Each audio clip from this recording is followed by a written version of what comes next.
말씀 가지고 말씀이 육신이 되어라는 제목으로 말씀의 은혜를 나누기 원합니다. 오늘부터 우리 교회는 요한복음 말씀으로 은혜를 나누게 됩니다. 요한복음은 쉽게 말하면 요한이 전하는 복음이라는 뜻입니다. 그죠? 요한이 전하는 복음, 그게 요한복음입니다. 예수님이 가장 아끼셨던 제자, 예수님께서 십자가에서 돌아가실 때에 그 마지막까지 끝까지 지켰던 유일한 제자, 다른 제자들 다 도망갔을 때에 끝까지 예수님 밑에서 그 예수님 말씀을 들었던 제자, 그리고 그때 예수님의 부탁으로 예수님의 어머니 마리아를 죽을 때까지, 돌아가실 때까지 끝까지 책임지고 복양했던 제자, 그 사명을 감당한 제자가 바로 요한입니다. 히브리어로 요한이라는 뜻은요, 하나님은 자비로우시다는 의미예요.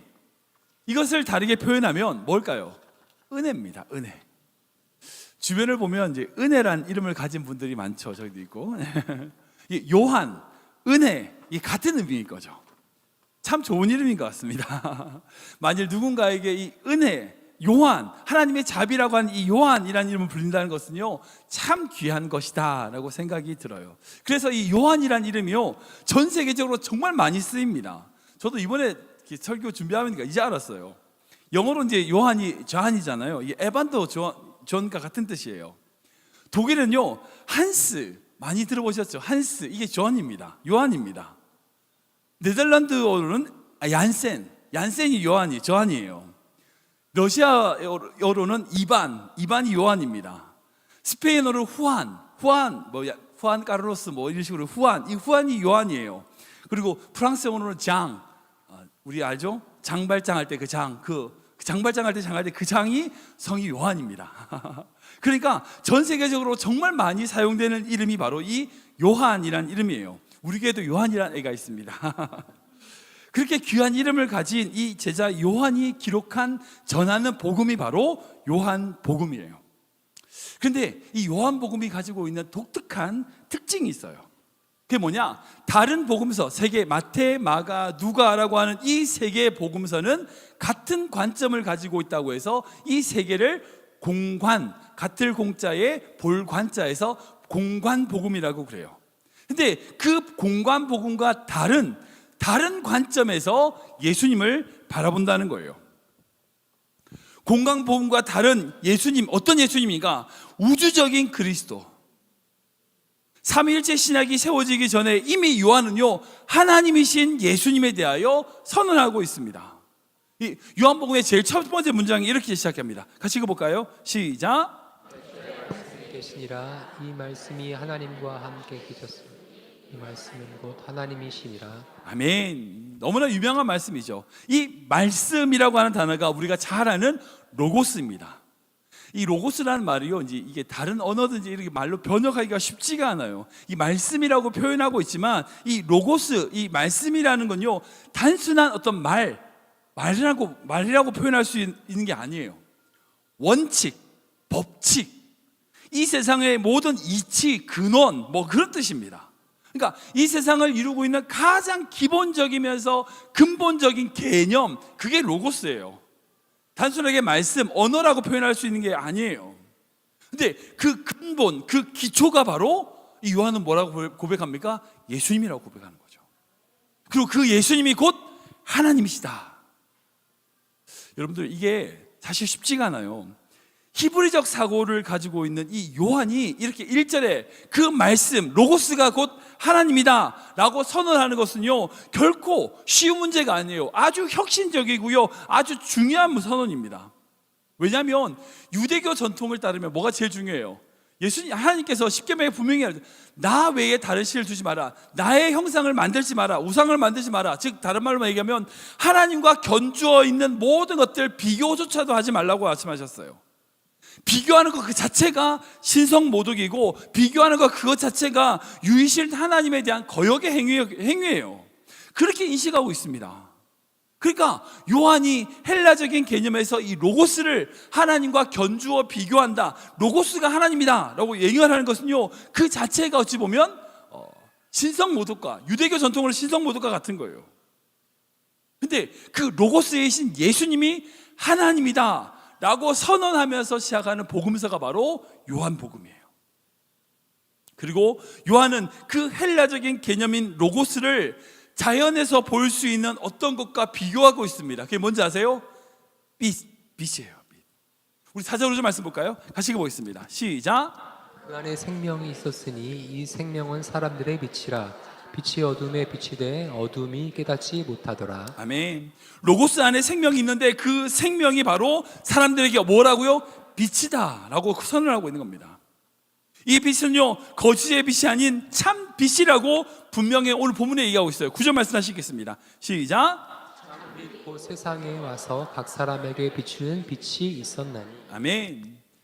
그냥 엉뚱한 빛이 아니라 바른 참 빛이라는 거예요.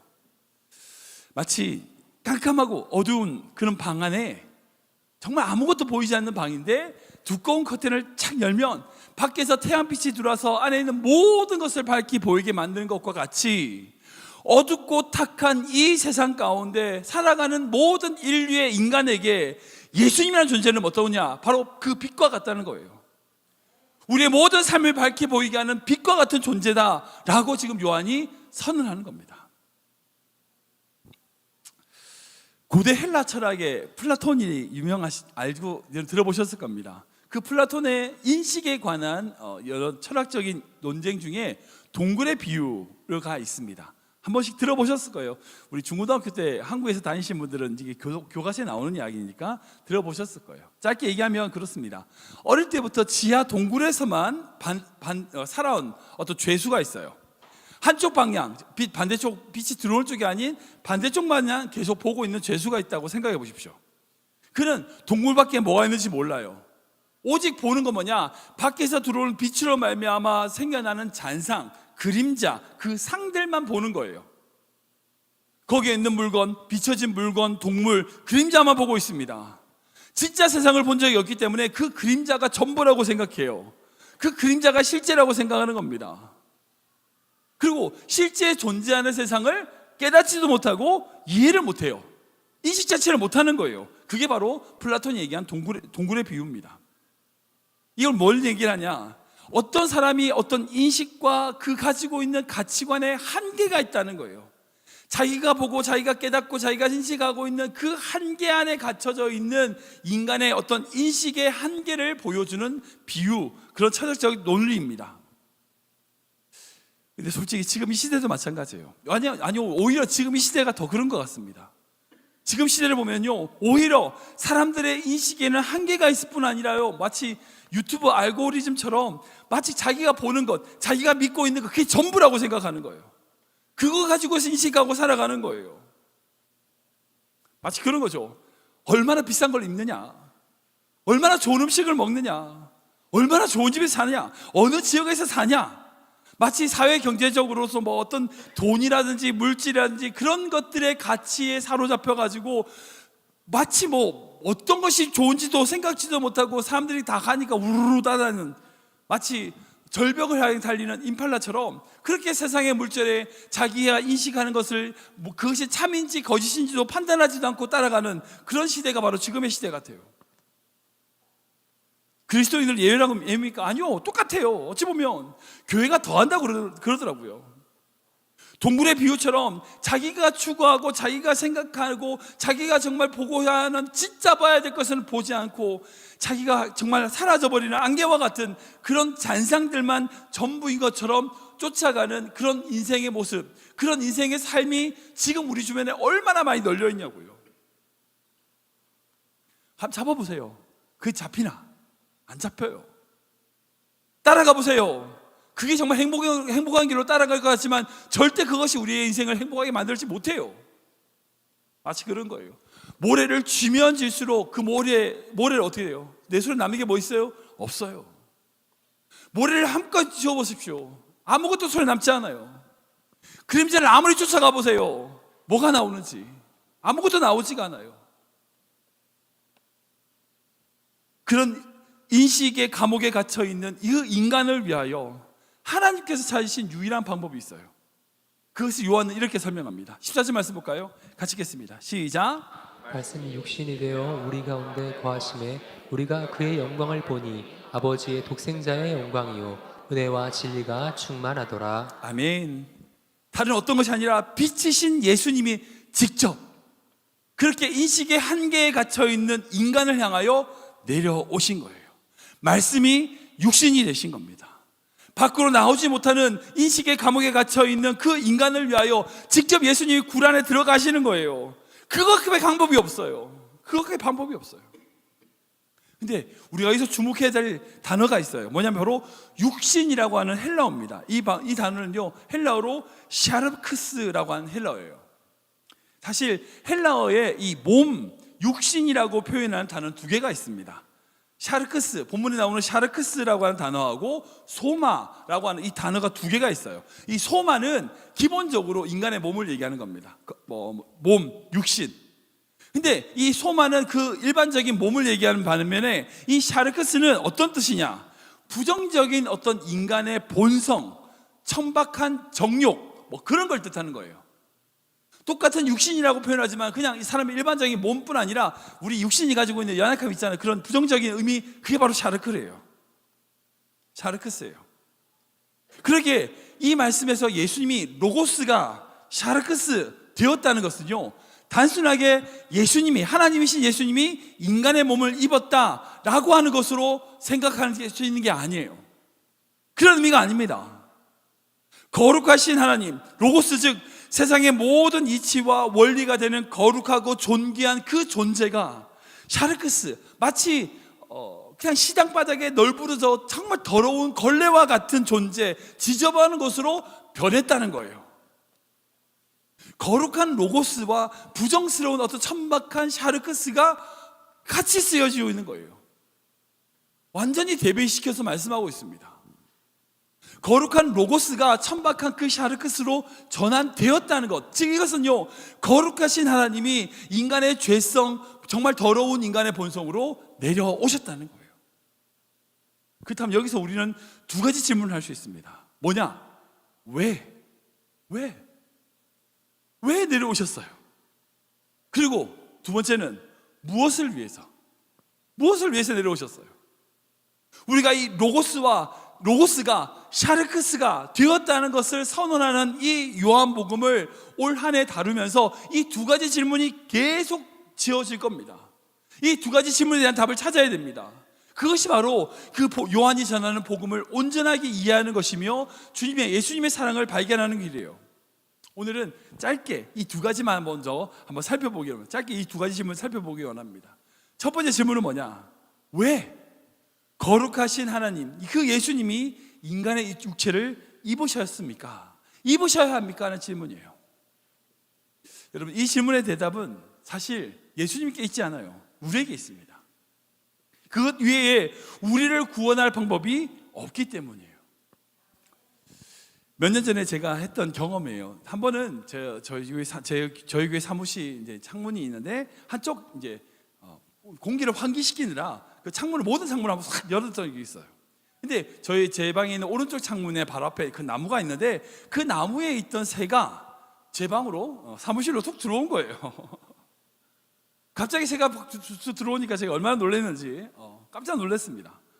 그리고 그 새가 나가려고 들어오긴 들어왔는데 나갈 길을 못 찾으니까 막 창문 같은 거 부딪히면서 막 난리가 난 거예요. 일단은 교회 안으로 더 들어가면 더 큰일 나니까 일단 사무실 문 닫고 그 새를 내보내기 위해서 정말 노력을 많이 했어요. 처음에는 막 옷도 흔들기도 하고 이렇게 가라 그러면 저쪽으로 도망가고 안 되니까 빗자루 때린 건 아니에요. 빗자루 들고 이제 막 쫓아내려고 이제 내보내려고 막 그렇게 했는데 얘가 말을 안 듣는 거예요. 나가지 못하는 거예요.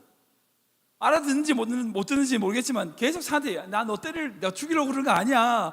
너 밖으로 내보내주려고 그러는 거야. 계속 얘기하면서 빗자루를 흔들어도 얘가 말을 끼를 못 알아듣는 거예요. 한 30분을 헤맸나? 그러고 나서 그 새가 열린 창문으로 다행히 나갔습니다. 생각해 보세요. 인간이 아무리 말을 잘 설명하고요, 아무리 잘 행동을 잘 보여도요, 새는요 절대 제 말을 이해하거나 제 행동을 이해할 수 없어요. 설득이 안 돼요. 유일한 방법이 뭔지 아세요?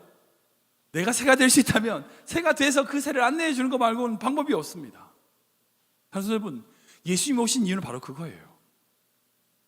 예수님 오신 이유는 바로 그거예요. 우리를 하나님의 그 천국의 길로 가기 위하여 예수님이 먼저 우리 가운데 내려오셔서 우리로 하여금 주님이 만들어 오신 그 십자가의 길을 가게 하신 거죠. 오늘 본문에서 등장하는 세례요한에 대해 이렇게 말하고 있습니다. 요한복음 1장 10절인데 같이 읽을까요? 시작. 그가 증언하러 왔으니 곧 빛에 대하여 증언하고 모든 사람이 자기로 말미암아 믿게 하려 함이라. 아멘. 하나님이 우리 인간을 위하여 수많은 증인들을 보냈습니다. 구약이 바로 그 증언들의 이야기예요. 아브라함, 야곱, 요셉, 모세, 다윗, 호세야, 이사야, 수많은 인간들, 하나님이 보내신 인간들이 이렇게 가면 안 된다, 저렇게 하면 절대 안 된다, 하나님이 원하시는 것은 이거다, 그 길을 아무리 설명을 해줘도 돼요, 안 돼요? 안 돼요, 안 돼요. 빛에 대하여, 천국에 대하여, 하나님에 대하여 여러 증인들이 증언하고 천국을 보여줬습니다. 그러나 모든 인류를 구원할 길을 만들 수 없어요. 없습니다. 본문에 나오는 세례 요한도 뭐라고 해요? 자기가 빛이 아니래요. 자기는 빛을 증언하러 왔지만 그것이 충족되지 않는다라고 분명히 자기도 얘기하고 있습니다. 신발끈도 풀지 못한다고 얘기하고 있어요. 그래서 하나님이 오신 거예요. 그래서 예수님이 이 땅에 오신 겁니다. 누군가를 대신 증언한 것이 아니라 나야, 내가 길이야, 내가 진리야, 내가 생명이야 라고 요한복음에 말씀하고 있는 거예요. 두 번째 질문입니다. 그렇다면 무엇을 위하여 예수님이 인간의 육체를 입으셨습니까? 첫 번째 왜냐면, 두 번째는 왜, 무엇을 위해서? 이 질문에 대한 대본은 바로 12절에 명확하게 말씀하고 있습니다. 12절 읽을까요? 시작.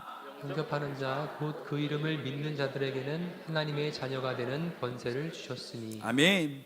한마디로 예수님께서 인간이 되신, 그 천한 인간이 되신 이유는 바로 그를 믿는 자로 하여금 하나님의 자녀가 되게 하기 위함이라는 거예요. 하나님의 자녀로 삼기 위함이라는 겁니다. 하나님의 자녀로서 가지는 권세, 특권을 누리게 하기 위해서, 그것을 위하여 예수님이 이 땅에 오셨다는 거예요. 여러분, 예수님이 우리에게 가르쳐 주신 기도, 그걸 바로 주기도문이라고 합니다. 주님의 기도문이라는 거죠. 근데 그 주기도문의 첫 문장이 뭔지 아시죠?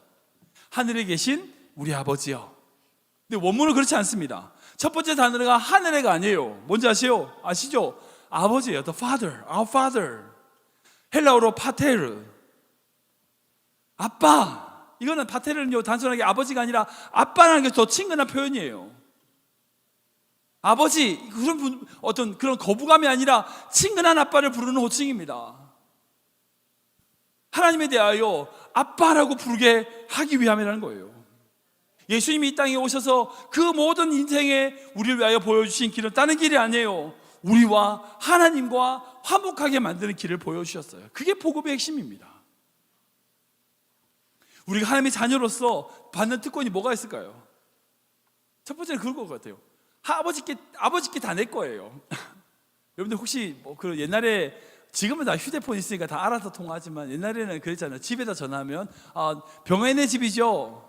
근데 저희 아버지가 좀 괴짜셨어요. 그럼 항상 제 친구가 제 집 전화해서 병원의 집이죠. 그러면 아니다, 여기는 병원의 아빠 집이다. 뭐 이렇게 말씀하셨었어요. 왜 근데 솔직히 누구네 집이죠? 라고 하면 솔직히 그 아들이 그 집을 사는데 뭐 돈 한 푼을 냈습니까? 안 냈죠. 친구들 데려가면서 야, 우리 집 가자. 자기가 그 집 산다고 무슨 월세나 무슨 그 전세금에 돈, 아들이 돈 10원 한 장 보탰을까요? 아니죠. 아버지 집이니까 내 집인 거예요. 그게 자녀의 특권입니다. 우리가 하나님의 자녀가 되었다는 건요, 아버지가 가지신 모든 것을 내가 가질 수 있다는 거예요. 하나님은 부유한 자라 말씀하셨어요. 그 하나님의 부유함이 나의 부유함이 될 수 있습니다. 이게 단순히 물질을 얘기하는 게 아니에요. 그 하나님의 부유함과 그 하나님의 능력이 나의 능력으로 선포하고 그 나의 능력으로 믿고 의지하는 것, 여러분, 그게 자녀의 권세예요. 또한 자녀의 특권은요, 아버지와 함께 할 수 있습니다. 아버지와 함께 할 수 있어요. 그가 얼마나 죄인이든지, 그가 얼마나 나쁜 사람이든지, 그가 얼마나 더럽든지 상관없어요. 자녀는 부모와 함께 할 수 있어요. 누가복음 12장 말씀 보면 집으로 돌아온 탕자의 이야기가 있죠. 그때 그 탕자가, 그 아들이 집으로 돌아올 때에 그 맞이하고 있는 아버지를 생각해 보십시오. 그 아들이 어디서 일하다 왔어요? 돼지 우리에서 일하다 왔어요. 먹을 거 없어서 쫄쫄 굶고 익시졌는데 뭐 씻기를 했겠어요? 얼마나 더러웠을까요? 아무것도 없이 그냥 떨레떨레 걸어오고 있는, 먼 길을 걸어오는 그 아들인데 그걸 얼마나 미웠겠어요. 아버지의 재산을 다 탕녀에게 뭐 방탕하면서 다 말아먹은 그 아들인데 그 얼마나 미웠을까요? 근데 상관없어요.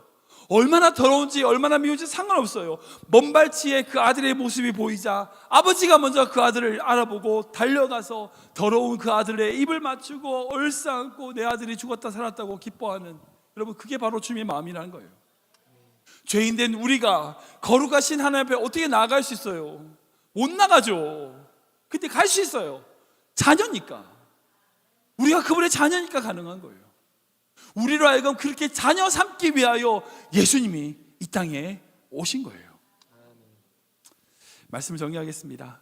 오늘부터 우리는 요한복음의 말씀을 함께 나눕니다. 예배 후에 이제 구역 모임을 하게 될 텐데, 그 구역 모임을 하면서 어제 우리 구역장님들과 같이 말씀을 나누면서 은혜 받았는데, 소그룹에서 함께 그 말씀에 나눴던 말씀을 함께 삶에 적용하고 함께 말씀을 우리가 적용하기를 원합니다. 요한이 전한 이 복음 속에서 놀라운 비밀을 발견하는 교회 되기를 기도합니다.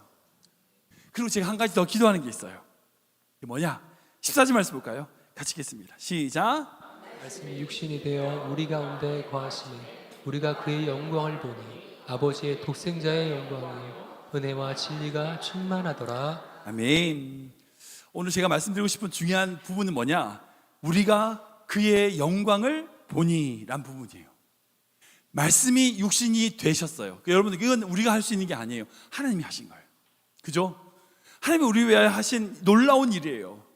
정말 거룩한 로고스이신 하나님이 인간의 샤르트, 천박한 인간의 몸이 되셨어요. 이건 하나님이 하신 거예요. 근데 우리가 할 일 뭐예요? 그의 영광을 보는 거예요. 그의 영광을 바라보는 겁니다. 저의 기도는요, 말씀이 육신이 되신 그 예수님의 영광을 바라보는 성도 되게 하여 주시옵소서. 우리 교회 되게 하여 주시옵소서 기도합니다. 우리가 그 영광을 바라볼 때 어떻게 돼요? 은혜와 진리가 충만하더라. 여러분 삶에 은혜와 진리기를 필요하세요? 충만하기 원하십니까? 그 하나님의 영광을 바라보십시오. 세상 바라보지 말고요, 우리를 위하여 비참한 육체로 내려오신 그 예수 그리스도, 우리 하나님을 바라보는 정말 성도 되시길 기도합니다. 여러분, 세상 바라보면요 실망해요. 좌절합니다. 낙심돼요. 당연하죠. 나보다 잘하는 사람 얼마나 많어. 세상을 바라보면 바라볼수록 우리의 마음은, 그런데 우리가 하나님을 바라보면요, 그의 영광을 바라보면요 은혜와 진리가 충만한 줄 믿습니다. 솔직히 그렇잖아요. 세상의 가치로 보면 우리 얼마나 보잘것없어요. 얼마나 작아요. 비참하죠. 그러나 하나님의 영광의 눈으로 우리를 바라보면 우리는 그분의 자녀예요. 주님의 자녀입니다. 우리 아버지가 얼마나 대단한지 아세요? 그분은 생명을 가지신 분이에요. 지금 내 환경, 내 상황, 그것에 함몰되는 것이 아니라 나를 위하여 이 땅에 오신 가장 높으신 존귀한 그분이 인간의 비천한 육신으로 오신 그 놀라운 사랑을 바라볼 때에 은혜와 진리가 충만할 줄 믿습니다. 우리가 그것을 바라본다면요 어떤 환경에서도요 찬양할 수 있어요. 예배할 수 있습니다. 어떤 가식과 헛된 소망이 사라질 수 있습니다. 온전하게 진짜 빛인, 참 빛인 예수 그리스도를 바라보고 나아갈 때에 그림자에 있던 모든 것들이 의미가 없어지는 거예요. 예수님 안에 하나님의 영광이 있습니다. 그 예수님을 통하여 하나님의 영광을 바라보며 예배한다면요 결코 우리는 그림자와 같이 사라진 인생이 아니라 정말 하나님 앞에 빛으로 나아가는 인생이 될 줄 믿으시기 바랍니다. 오직 그 영광만을 찬양하고 예배하며 그 열정이 우리의 모든 성도님 가운데 가득하길 주님의 이름으로 축원합니다.